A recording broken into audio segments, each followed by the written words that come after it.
Hey everybody, how's it going? Welcome to the H&E show, and we actually have some pretty cool news, and I guess you could argue rumors until it's confirmed as news to talk about today.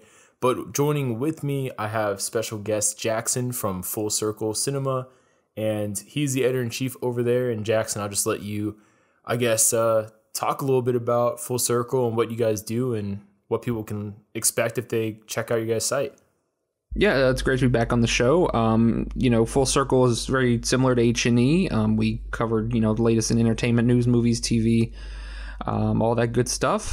Things have been a little slower recently, so it's been, been a challenge to come up with some good content to get out for everybody. But this week was definitely not that case. There's some cool stuff going on and interesting rumors and, more confirmed stories and some just stuff to talk about, which is always good. Yeah, it's definitely, I think, slow would be the best way to put it. Just like, usually we'd be talking about probably how Black Widow, based on the contents of that film, would be setting up for XYZ in the future, whether it's Thunderbolts, whether it's something in the Falcon and Winter Soldier, whatever, right? Like usually we'd be doing that and maybe getting more, not teasers, but maybe like some more promotional material for upcoming stuff like WandaVision, Falcon and Winter Soldier. But instead we're at a really weird place where we're just kind of like, little bits and pieces come out here and there, but nothing really, I guess, definitive would be the right way to put it. So it's a weird place to be in. But we have a bunch of topics for you guys today to check out. If you guys are listening to this on an audio-only platform like SoundCloud, Spotify, Apple Podcasts, Google Podcasts, the full audio, you guys will be able to hear the whole thing in just one go. But if you're listening to this on YouTube, before we get into the first segment, we upload this in segments. So to check out the other segments, just check out that upload or wait until the weekend after the segments are Check the weekend after the segments are posted individually, and I'll post the whole entire audio there as well so you guys can check it out. But I'll try getting most of the segments up as possible to not overload feeds. But our next topic, which I'll let you kind of take away, the beginning parts of this, because you actually championed it to me when we were first talking topics here. But it looks like for live action on Disney Plus, we're going to be seeing the return of Boba Fett and potentially Anakin Skywalker, played by Hayden Christensen, which will be a huge deal, I'm sure, for a lot of Star Wars fans. But what are your thoughts on this, especially the Boba Fett stuff? Yeah, so let's start with Boba Fett. When that news, came across my phone when I was scrolling Twitter, it didn't surprise me, but it really excited me. Having Tamora Morrison come back to, not reprise his role technically, but to play a clone of Jango Fett, who he portrayed in the prequels, is something that's very, very exciting. And I'll go into some of the other the ideas that could come off of that. But last in season 1 of Mandalorian, when the episode 5, I believe it was, when they revealed that there was some mysterious figure who happened to be on Tatooine who was following the Mando, and they had very iconic the sound of the I can't think of the word. But everyone theorized that was Mando. There's a couple other ideas that went around, like Bo-Katan or some other members of the Mandalorian culture. But number one was we're on Tatooine. There's this mysterious figure wandering around. Everyone knows that, while Boba Fett fell into the Sarlacc pit in Return of the Jedi, everyone knows that he didn't die. And I believe at the moment it is canon that he didn't die. I believe there's a book that is canon that states that he didn't die and tells his story of when he leaves. But this is a few years after that. So having him return, I think, is incredible. I think there's a way that they can bring justice to this character in a way that, fans of just the movies don't really have. People who've seen, Clone Wars, and I'll probably come back to Clone Wars a couple times during this discussion. Boba Fett had a couple of good arcs on that show, where he goes after Mace Windu and attempts to avenge his father by sneaking onto a Republic cruiser, posing as a clone, as a child clone. Really, it's dark stuff, and he tries to, murder a Jedi Master and all these things, and he eventually turns around and comes around, but he later becomes a skilled, young bounty hunter on the run, and there's some really good stuff in there. And I think it fleshed out Boba Fett from the prequels really well. And then fast forward, he is who he is in the original trilogy. He's a good looking character, but he doesn't get anything done. In the expanded stuff, he's a lot more interesting. There's some exploration into his bounty hunting, but having him come into this show, even if just briefly, they can make him become the force that people thought he was. The way he was described by Darth Vader, the way he's feared as a bounty hunter. They can show that, even if it's just 1-2 episodes, they can bring that to us and show us like, hey, he can go toe to toe with Mando. He is Boba Fett, and he's older now. He's not that much older. Obviously, he's only 5 years older than he was in Return of the Jedi. But he's going to be a force to be reckoned with, and somebody that will bring this show another angle. Everyone, this was going to be with the Boba Fett movie that Josh Trank was, and I'm sure we're going to get to him later. This was the idea that they spun off and did this Mando show. And, having Boba Fett come in, I think is just, it's the way they had to go. But I think, Filoni and Jon Favreau, they know, and Filoni better than anybody knows how to make an empty villain into someone so much more complex. He did it with Darth Maul. He's done it with several characters. He is the one arguably who portrayed Anakin's turn to the dark side. It wasn't the prequels. You watch the Clone Wars, that's what did it. And I think you watch, he brings Boba Fett in, and I think there's going to be a more complex layer to this guy, a tragedy to this guy, and then we're going to see a lot more. And I'll stop rambling for a second and let get your thoughts on Boba Fett, and then I got some other stuff to get into. No, you're good. I mean, I was even going to ask, Filoni. I was watching not an interview, but this roundtable discussion. You may have seen it that he did with a bunch of on the gallery on Disney Plus. I actually watched it yesterday. Yeah, and one of the things that stuck out to me, and you touched on it, is how well he knows Star Wars. Not only the characters and the canon aspects, but thematically he knows Star Wars. I mean, he kept referring to the fact that at the end of the day, as George Lucas has said many times and has hinted in with his stories, it all goes back to family. And one of the coolest things I like that he did, and we're going to talk about Anakin in a bit, but just speaking of Anakin in the prequels, this is one of the situations where I think the prequels would have benefited from actual pre-established, experienced directors, not Lucas, just like how the original trilogy, Lucas did not direct, any of the movies. But I think it would have benefited because Lucas had definitely a great story in mind with how, as Filoni broke it down, Qui-Gon Jinn was basically the ultimate father figure for Anakin in terms of his fate. Did you see what I'm about to talk about? Yep. Yeah, and for audience, people listening that have no idea what I'm referencing, so basically Filoni said, if you pay attention to Lucas's, Star Wars The Phantom Menace, that a lot of people give a lot of crap, kind of unfairly in some aspects, but very understandably in others. The Duel of the Fates is more than just literally a really cool action sequence. It's literally the duel of Anakin's fate, because if Qui-Gon Jinn lives, Anakin has a father figure that he never has before and never really has in the future. And at the same time, someone who can really show him how to properly feel emotions that Jedis aren't really promoted to express and to feel, and balance that appropriately to not fall to something like the dark side.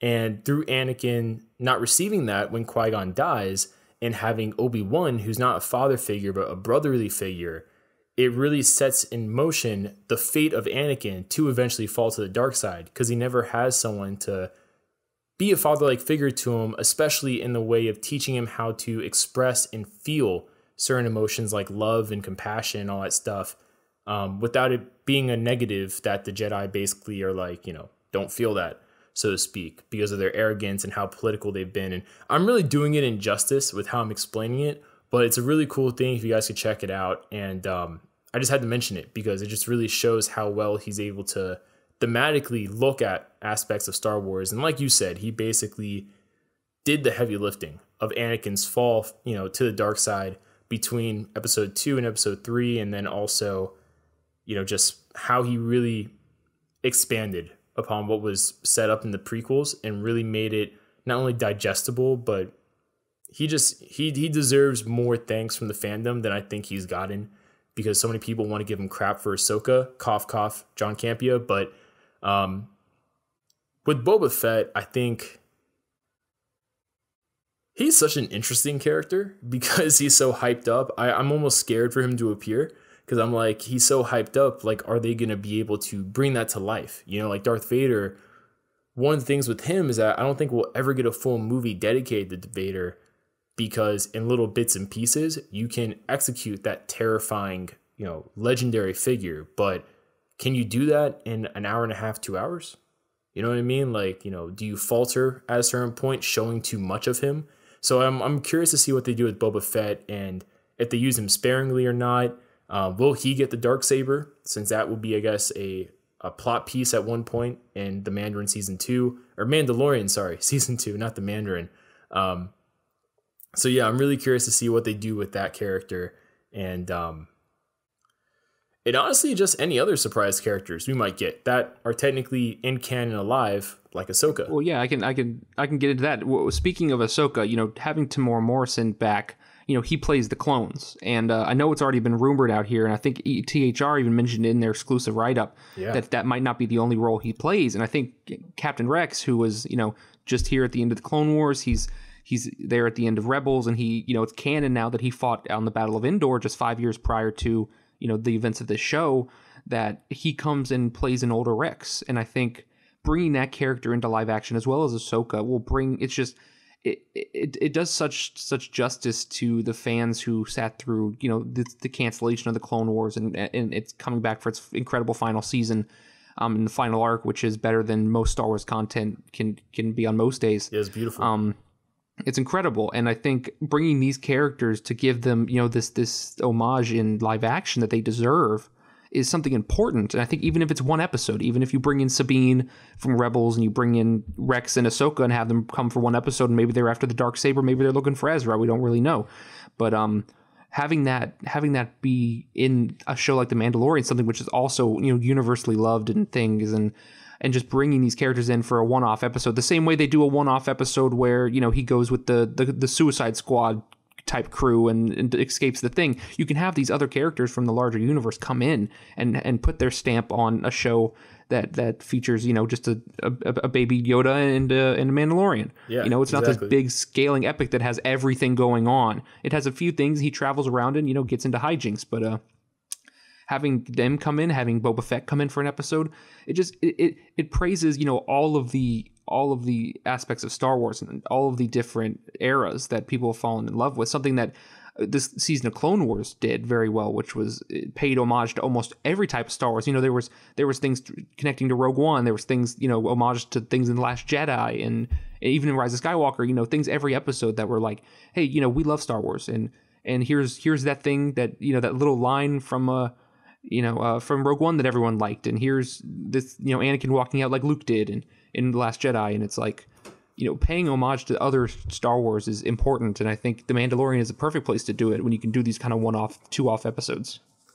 Yeah, and what did you think about the news that Hayden Christensen will reportedly be coming back as well? I think that's more of a rumor though than a confirmed report at this point. But I know it was a semi-trusted outlet that reported it. They usually don't report an exclusive news.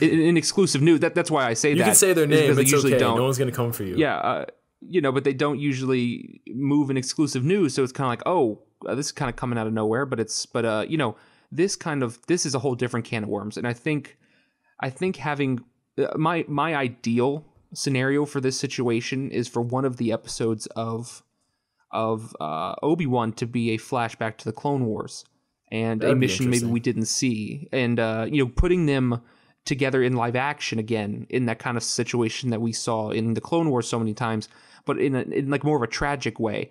Obviously, there was always that tension in the Clone Wars that the thing was coming, but we haven't seen it in the situation where the thing has already happened and now someone is looking back on it. Exactly. It was just kind of in A New Hope, it's just passing lines like, yeah, I fought with your father in the Clone Wars. Yeah.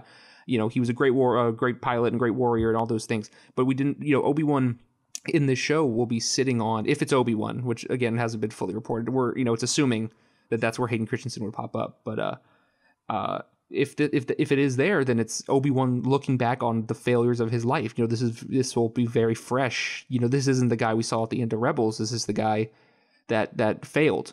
And so we have to see him in his, Logan type, depressive state, looking back on all the failures of his life, and Anakin being the biggest one of all. And I think, if flashbacks, I think I think I'm not sure, you want a situation where it's flashing back a couple times episodes or something like that. I feel like doing the flashback centric episode, one of the 6 or 8 or whatever they do, episodes being one flashback one, I think will really, I mean, it'll put things in perspective in a way if for live action that we just didn't see because everything was put in the Clone Wars rather than, Hayden Christensen and Ewan McGregor doing these missions together and fighting together and we just, we saw them get together, we saw the buildup, and then we just saw the failure. It wasn't anything in between. So doing something like that, I think, is the angle to go, and I think there's so many possibilities in that situation, and I would be really excited for him. Yeah, I agree with that. And then also Obi-Wan during this time, or Ben, I guess, during this time, he has Anakin Skywalker, he has Anakin's lightsaber still. So, I mean, that could be actually also kind of, in my mind, when I'm thinking about it, I'm like, yes, flashbacks are probably the most logical way they would go about it, but I'm curious, like, would Hayden and Ewan, or like, would they both look too old at this point to properly execute a flashback without having to digitally de-age them? So, like, when I think about that, I'm thinking maybe, like, we get some sort of thing where, Anakin's lightsaber is kind of like a haunting element to Obi-Wan, and maybe, like, whenever he's looking at it or just has it, like, he hears Anakin's voice or something like that. I don't know, haunting him. Just like maybe something like that. I don't know exactly what they would do, but I'm really crossing my fingers that at the end of the day, it's not for the Kenobi series, just because I think I'd rather see what kind of resolution that Anakin's ghost, I should say, and maybe Luke had. I mean, I doubt we're going to get it because Mark Hamill potentially being involved with something would be a huge deal, I would imagine, and would have been leaked by now. But, that was one of the biggest bummers I had with the sequel trilogy, just to quickly just throw it out there, is the lack of resolution with Anakin's ghost and Anakin's spirit in terms of, like, I mean, you're right. Everything that happened. He was supposed to... Yeah, I mean, every time a new movie came out, it was rumored that he was going to be in it. I mean, there was concept art for The Force Awakens of him being there, and there might have been concept art for The Last Jedi of him being there, and then there was definitely rumors of 9 of him having to deal with Ben Solo rather than Luke himself. But it always felt like a missed opportunity, and I agree with you there that Hayden never appeared as a Force ghost in the sequel trilogy, because as much as Yoda was perfect in that scene in The Last Jedi, having Force ghost Anakin come to Ben Solo or to Luke there's just so much emotional weight there, and I think it would have packed a really heavy punch if they'd chosen to go in one of those directions. Yeah, I mean, I think just to dwell on it for a bit before we move on to the next topic and everything. I mean, just in my mind, I think the reason why they didn't do it was because it would make a logical loophole in the whole Kylo Ren thing. Like him idolizing Vader, amongst other things, but also at the same time, I do think if they were to have Anakin's Force Ghost be involved with any of the films, the film to have it would have been The Last Jedi. And like you said, that scene with Yoda was very well fitting, and for anyone who watched the original trilogy, it made a lot of sense because of Yoda's mentorship of Luke. But at the same time, when you're focusing on the failure of the Jedi, and you're focusing on the ways of the past, and Luke kind of grappling with his own failures and his own vices, if you will, with regards to his trials and tribulations, Anakin's almost no better figure to have for that moment. You could have father-son moment, concept of family yet again, and then that in itself could have mirrored the father-son moment we had in The Rise of Skywalker, where instead of it being Anakin to Luke, kind of lifting Luke's spirits and reminding Luke of his, purpose and who he is. You had Han do that to Kylo, and then he shed that identity to be Ben Solo once again. So I think it could have fit very well in that kind of whole it's poetry, it rhymes kind of way, but unfortunately, it's not what we got.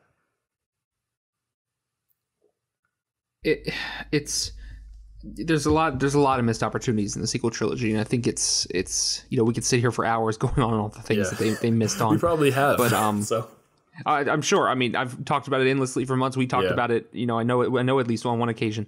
So I think it's rough. I think I want Hayden back. I've wanted Hayden back for a long time. He doesn't get. I know fans have come around on him. But I think, he still gets a bad rap. And I think, Lucas didn't do anyone favors in those movies. And I think it's unfair. I mean, Ewan is he's another tier actor. It's hard to say that. Him and Natalie Portman, they're Oscar caliber actors at sometimes. Yeah. But even it's Natalie, not fair to, put them on the same. She got right. A lot of you can't put them on the same that. pedestal. Yeah, you can't put him on the same pedestal as, maybe so, no one ever said Hayden Christensen was going to win an Oscar, but give him a fair shake. That's all. But I think having him, I think he would be embraced if he came back. And I think now would be a good time, I guess, if you weren't going to do it then. I guess this is the show that might be the last opportunity, at least for a while, for them to do it. So even just a flashback episode, I think would be cool. And I really just want to see, this is just in my mind, is seeing them in the armor from the Clone Wars. Obi-Wan had the clone type armor. Oh, and I yeah. think having that in live action would just be really cool, and that's just a whole other thing. But I think that's just my fanboy in me being like, please, I want to see it. Yeah, no, and you mentioned Josh Trank before. What do you do again in with regards to Star Wars? I totally forgot if he did something. Oh no, he was attached to Boba Fett. Oh yeah, that's right. Originally, he was originally attached to Boba Fett blacked that out of my mind. Yeah, but a lot of people have before he got kicked off, and then I guess now he's saying he left before they fired him. Sure. But whatever spin, we'll talk about it. But yeah, he was doing that before they spun that into the Mandalorian. Yeah, and thanks for those who are still listening to the entire audio, if that's what you guys did, and for those on YouTube, thanks for sticking out through the entire video segment. Let me know down below, what is your favorite kind of thing we talked about? What is something you wish we expanded more upon? Any feedback as you guys can give. And then last but not least, Jackson, for those still listening, where can they find you? Yeah, you can follow me on Twitter at JacksonHayes67. You can follow Full Circle at Full Circle Cine. We're currently taking applications for writers, so if anybody's interested, you can find it on the site. Just a little plug, but yeah, find us there. Yeah, and then also at the same time, if you like this podcast, subscribe and check it out. It's going to be every Tuesday and Thursday. So check it out then. And then also at the same time, let me know in the comments below if you're listening to on YouTube, when you're listening to the full audio version, what platform you're using. Because I'm just really curious, who's using SoundCloud versus Spotify versus Apple Podcasts versus Google Podcasts. I'm just really curious to see where the kind of distributions of full audio listens are. But with that being said, I hope everyone has a great day listening to this, and we'll check you guys later.